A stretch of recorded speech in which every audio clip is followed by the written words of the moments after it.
I'm Shawn. And I'm Susan Bork. And we are the junior youth pastors here at Harvest City.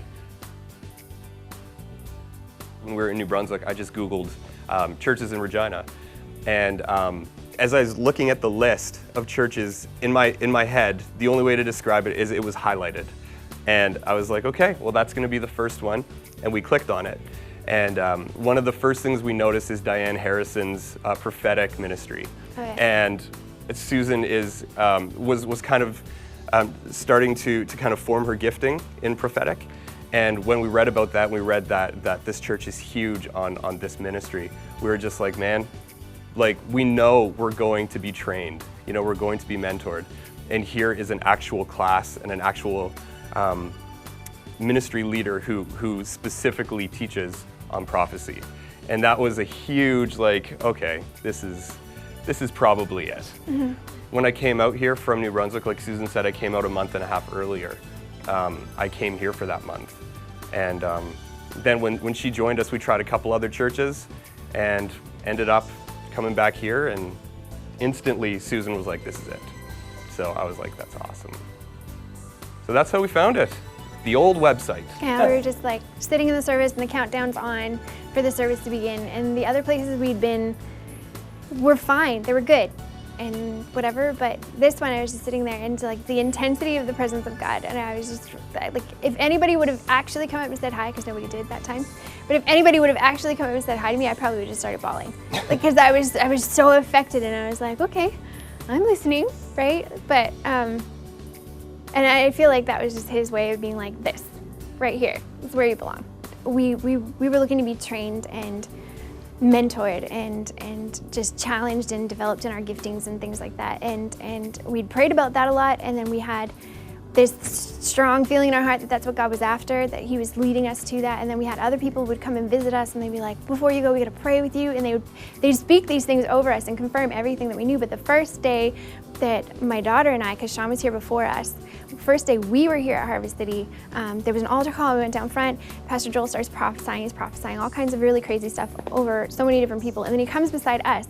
And I know that he started praying for Shawn because I like felt him through the other side, put his hand on Shawn's shoulder, and he just started to say all these things that were bang on, that were like really good. And then halfway through, he'd never seen Shawn with a woman before, and he'd never seen him, Shawn had a hat on, so he couldn't really see his face. And halfway through he goes, Shawn! Like he just then realized who he was, but up until then, like everything was still very, very specific and accurate kind of thing.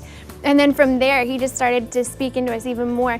And then he started speaking almost word for word what this other couple had spoken over us before we left New Brunswick, that they've never even crossed paths in their lives. And it was amazing. And so from there, I think there was like automatically a bit of a relationship of trust, because he was taking God at his word in that, and the things that basically God showed him about us and us for here and all of that. So it was confirmation, it was affirming, it was exciting, it was great. And so since then we've just kind of been growing in that. When we came out here initially from New Brunswick about a year and a half ago, we came with the idea of just kind of laying low and not getting involved in anywhere specific and seeing where God kind of led us. And within, you know, honestly within a couple of months of us attending the church and getting to know the pastoral staff, we got a call, and just there was a need for volunteers with junior youth. We've always been involved in working with youth. Typically it was the church that we attended before here, it was grades 6 to 12. Yeah. So we were more used to dealing with the 9 to 12 age group. So 6 to 8s is definitely new to us. But this year has been incredible so far, and it's only not even halfway through. We're just in December, so we're pumped for the new year. That's for sure. Yeah, we're really excited to see what's coming, just because the things that God has done so far, like leading up to now, has just been ridiculous. We did a whole series getting back to basics. We talked to the kids about just their own personal relationship with Jesus, and we had 4 students dedicate their lives to him, where they maybe prayed that prayer before, but this time was for them. For them and him, and just not because their friends were doing it or anything like that. Like it just got personal, and that's really exciting. And we started talking about baptism, and we had 5 students and 2 of our leaders get baptized this past month, just a little while ago on the 6th.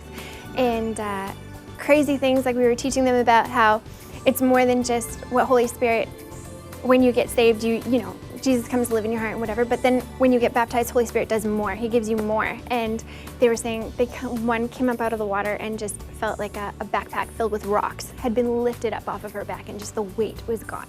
And others talked about the peace that they had just fill them, and how they'd been carrying so much, and they just felt like this peace just kind of wash over them when they came out of the water.